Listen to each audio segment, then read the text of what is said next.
Hey guys, hopefully you're not You big dummy. 6 of the final of the series. We have some new information. I'm going to also recap the other videos, so stay tuned.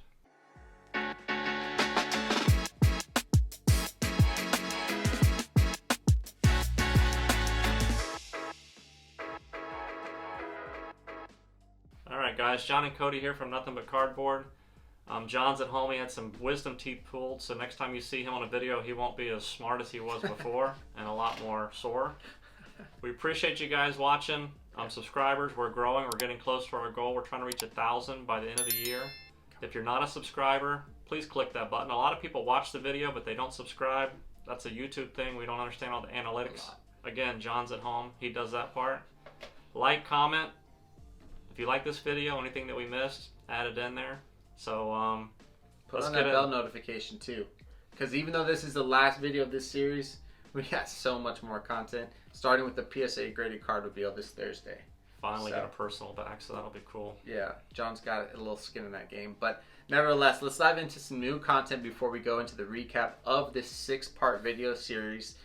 Today's topic of conversation is sales records. Now, this might be one of the most important, if not the most important thing to do if you're involved in the sports card hobby from an investing or hybrid approach, which we mentioned in the week 1 video. So keeping sales records can really help you in 2 different ways. 1, it can help you from a tax perspective, and 2, it's going to help you really narrow down or drill down into your true profit for all of the transactions you're making on an annual basis. So something that we all kind of became aware of this year, because we utilize eBay for most of our transactions, is that anytime you have over $600 of sales, not profit, $600 of sales in a calendar year, we're all going to receive a 1099-K form. Now, we are not tax professionals or financial advisors, so we're not going to really go into all that detail. Just know that if you have total sales over $600, you're going to receive this form. So by keeping your sales records, it's going to help you understand how much of the money that you generate on an annual basis is profit, or maybe even taking a loss on an annual basis. So that's probably going to be the number 1 most important reason to keep sales records. But the number 2 reason is more in your face, something that you're going to interact with or use on a daily basis.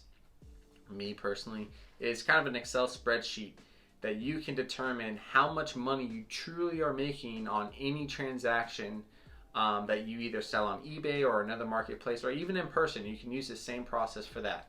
So we're going to dive into an Excel spreadsheet that we use, just an example, just to show you what it currently looks like for us. We like to focus on, or we use the columns of an Excel spreadsheet to isolate certain information. So as you can tell, we have anything from the player, the year, the set, if it's a rookie card or if it has an auto.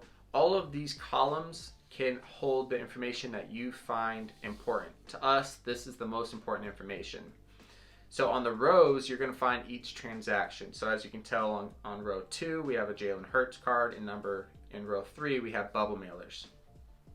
So as I mentioned, columns A through J can be customized to your liking, but the true important ones are K through M. So column K identifies the purchase price, column L is going to be identifying the sale price, and column M is going to be the almighty profit column. So it's important that you note for the purchase price in column K that you include all of the costs for that specific card. For example, let's say we pulled this Jalen Hurts card, or let's say we purchased the Jalen Hurts card from eBay. Let's say it cost us $50 to purchase that card.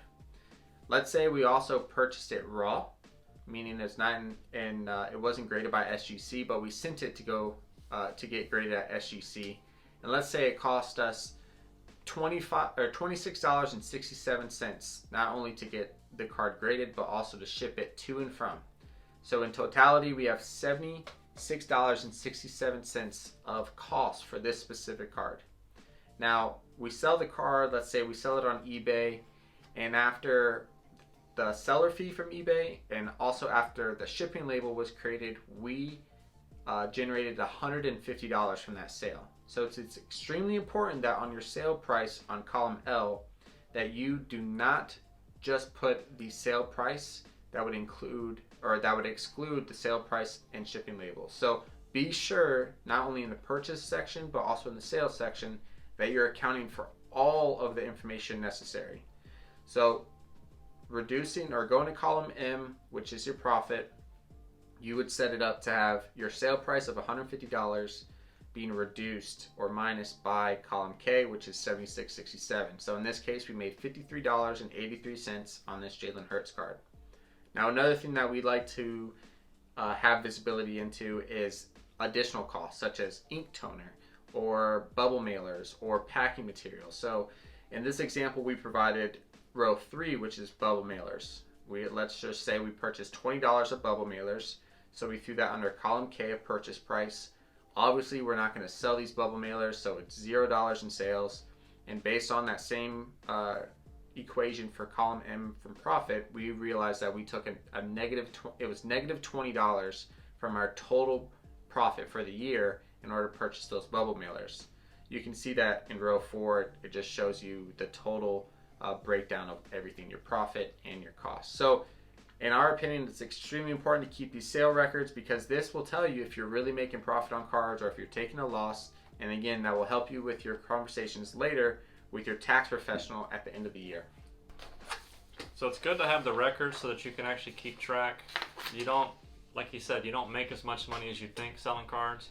Keep the receipts, get a box. If you buy bubble mailers from Amazon, put that in the box, add it to your form, make sure you're keeping track of that. Yep. We did a video on that also that's on here. It shows you how to look up your records and stuff on eBay to find them, because if you go back later, you wait to the end of the year and you're trying to find them, it's hard to find. So check out that video. That'll be plugged down below also. So in the first video, we talked about your strategy, what type of investor, hybrid. My Mari Cooper collection, what that fell under. Yeah, we're going to get there. So you got to determine your sports card goal. Are you an investor? Do you have a PC? Or are you a hybrid? So an investor is just in it for money. They're making money. They want to sell cards. They just want to make money. An investor or a collector is a person that doesn't care about the value of a card. They just want certain cards, and they want them the way that they want them. Maybe BGS slabs. They may like PSA 8s. They may like old vintage cards. You know, they might first basemen. Anybody can do whatever they want because it's a PC and it's what they want. They don't care about the value. They're probably going to pass it down to generation. They don't want to sell them. The third is a hybrid. We think that most people fall in this category. So a hybrid is an investor that's going to sell, flip things, make money so that they can put it in their PC, so they can keep growing their PC but not having to spend their own personal money. So a hybrid is somebody that does a little bit of both. So you need to determine which one you are and kind of helps you focus your attention in that area. Yeah, it definitely does. And it's okay to dabble in, all three. You can navigate from a collector back to a hybrid, from a hybrid to an investor. It's all okay. So the second video, we talked about the sports cards to invest in. Now, the beginning of that conversation was really about the individuals you want to invest in. John mentioned about scorers, right? So this can either be like a quarterback, a skill player like a wide receiver, or running back. Those are generally great people to invest in from a football standpoint, but when you take football out and just think about sports in all, it's okay, or generally it's safe to invest in the hometown favorite, right? So the team favorite. So if LeBron James was on the Cleveland Cavaliers still, guess what? The most important person you can probably invest in is probably LeBron James from the Cavaliers from the Cavaliers team, I'm sorry.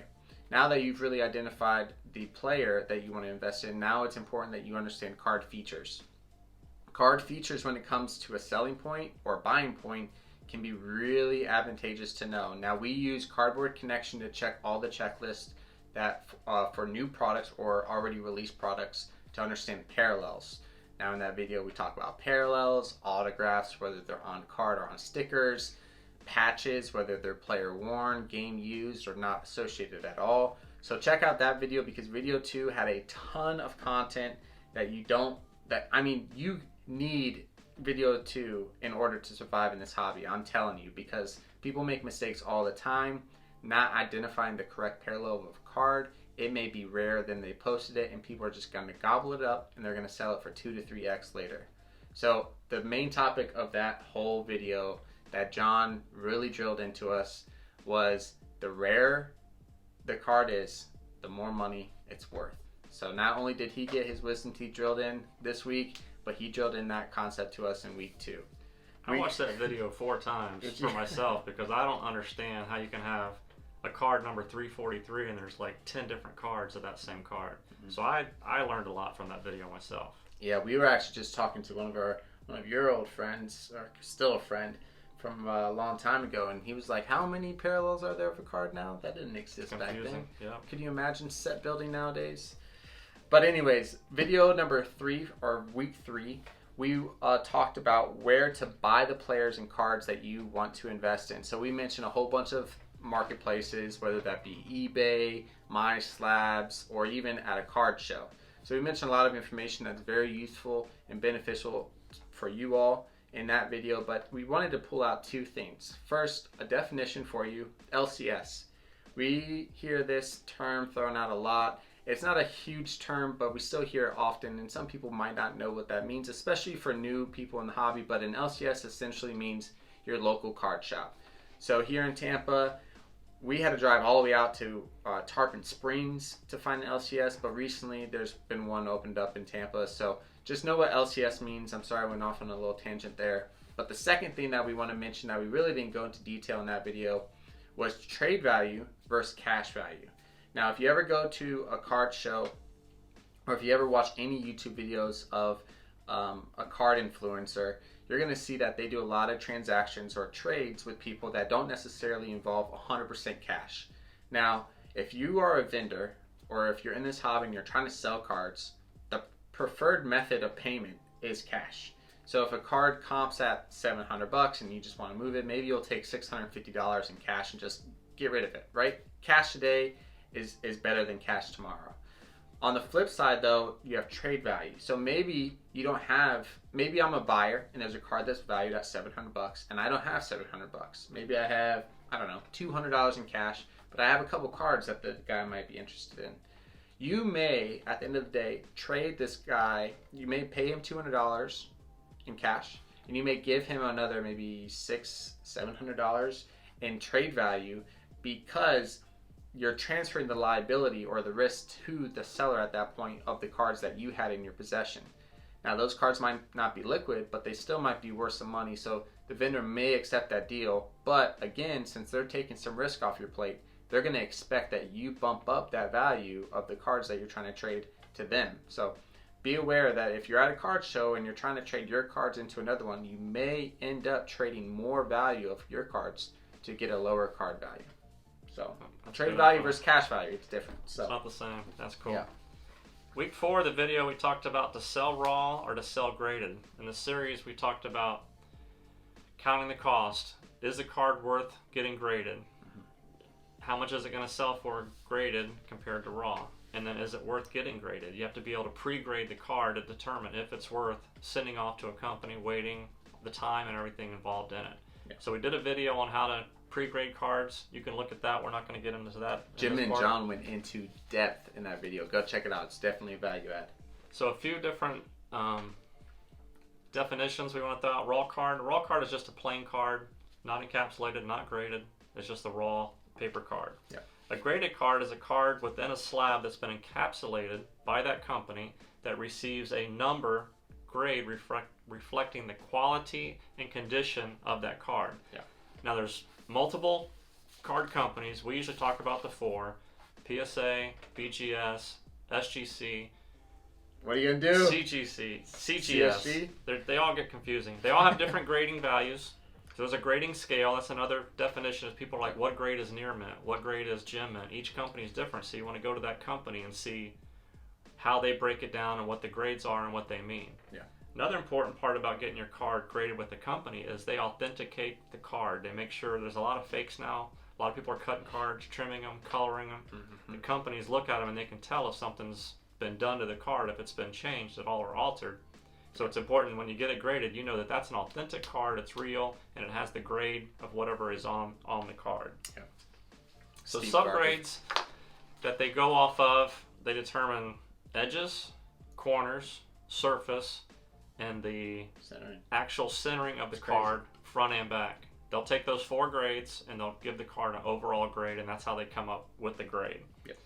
Pop reports is something that Cody talked about in video 4, and there's twofold to pop reports. Pop reports will tell you, PSA we're talking about, how many Pop 10, how many Gem Mint 10s of this card were graded for a certain year.